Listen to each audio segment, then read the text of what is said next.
Now, last night, a prominent programme in Spain said that Carlo Ancelotti wanted Cristiano Ronaldo back, that he'd had a conversation with the club to go and get him. Ancelotti then addressed that today, saying Cristiano is a Real Madrid legend and has all my affection and respect.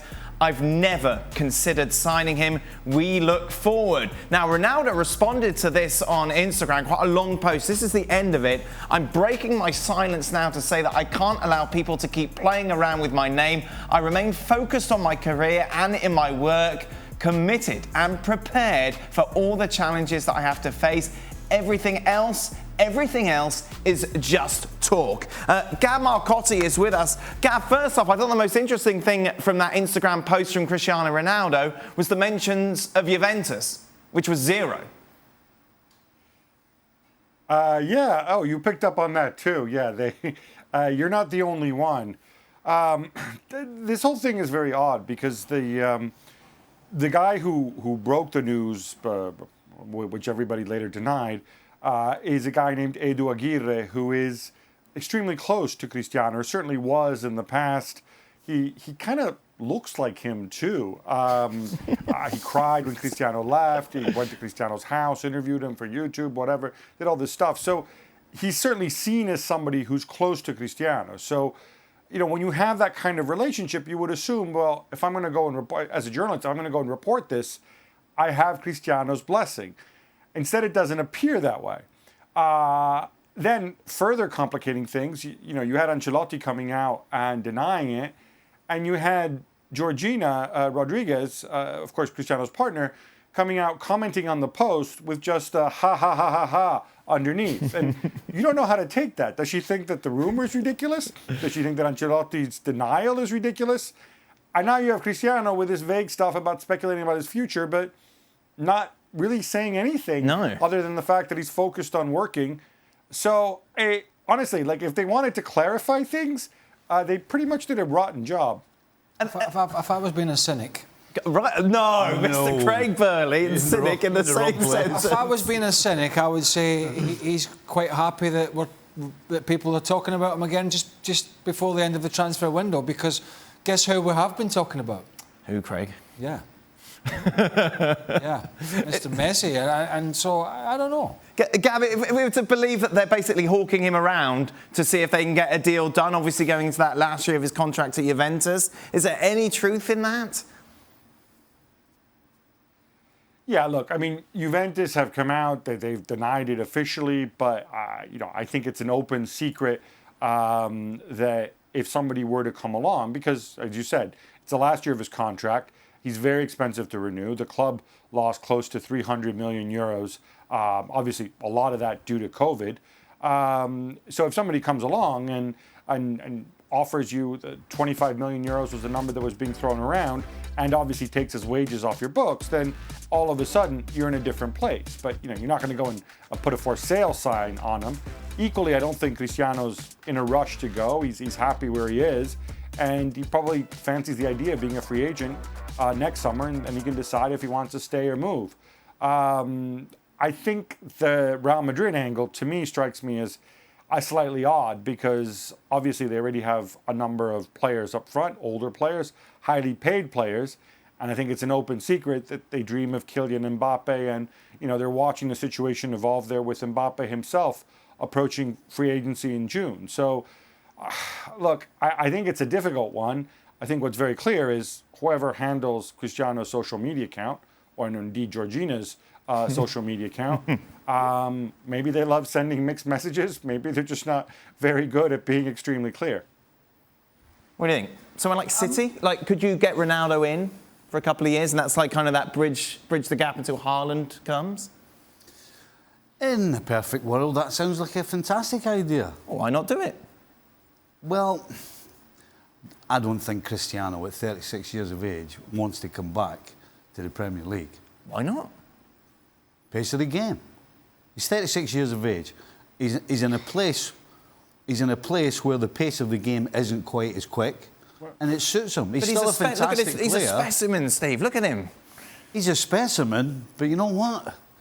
Even if you're a specimen, you lose pace. you lose balance. All these things start going when you're 36 years of age. And don't tell me that he's not in some sort of way, he knows that. It's just because he's got so much ability that he can get away with it, and he's doing it at Juventus. And so stay away from the Premier League. Really? Stay away from the Premier League. Do you agree, Craig? He scored all those goals for Juve last season. Go on, Gab. Gab's that. I was just going to point out, I hear this, the physicality of the Premier League, the pace of the game. I mean, first of all, as you mentioned, Dan, he is a specimen. He's big and tall. The way he scores his goals at Juve isn't by flying past defenders. It's by being really good in the air, taking a lot of shots, getting open for shots, often by just one or two steps. But beyond that, we're seeing Edinson Cavani, who's not exactly young.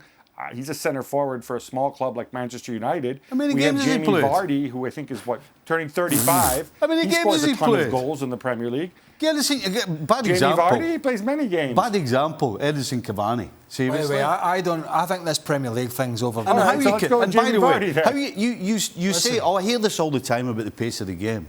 You can't not agree that the pace of the Premier League is way faster than other leagues in Europe. Come on.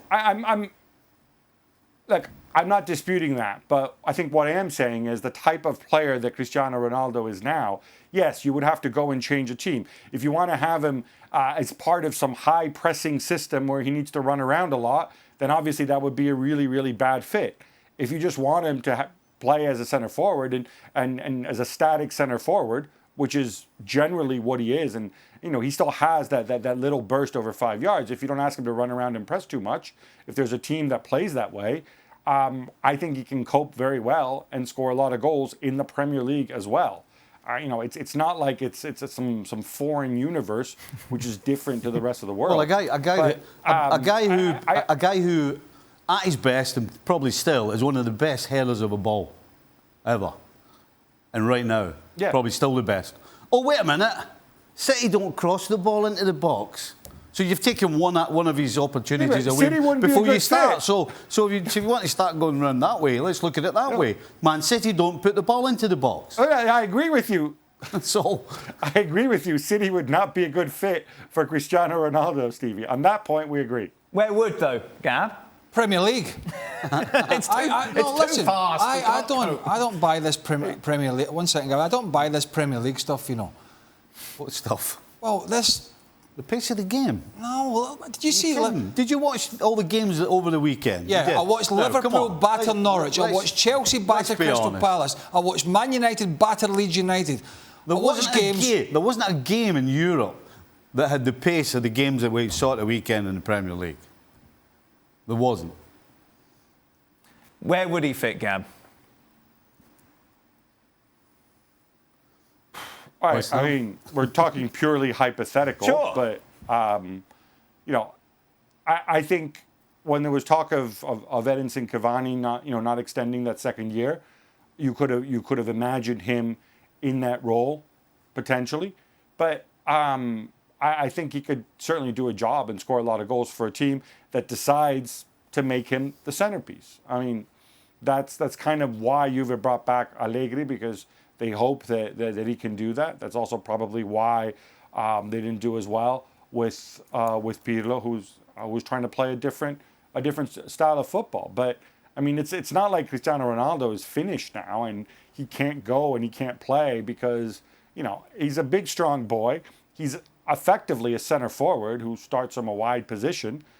If you build a team where you're not asking him to continually track back and whatever, I think he can more than do a job for a lot of teams. Now, would he be a good fit? I don't know. Certainly not at City, unless Pep decides to change everything, and he'd have to decide that Cristiano is worth changing everything. But he would have changed everything if Messi had been there. I mean, you're not going to tell me that Messi is going to go and hunt down opposing defenders and press and run around like he's Phil Foden and Gabriel Jesus rolled into one, are you? Just get him to PSG. Get him to PSG, then the whole shebang. You might as well just give him the that would be cool. Give him the lot. And then I might think about watching French football. Only just think about it. Well, thank you very much for watching ESPN on YouTube. For more sports highlights and analysis, be sure to download the ESPN app. And for live streaming, premium content, and let's not forget as well, ESPN FC 7 days a week. Subscribe to ESPN Plus.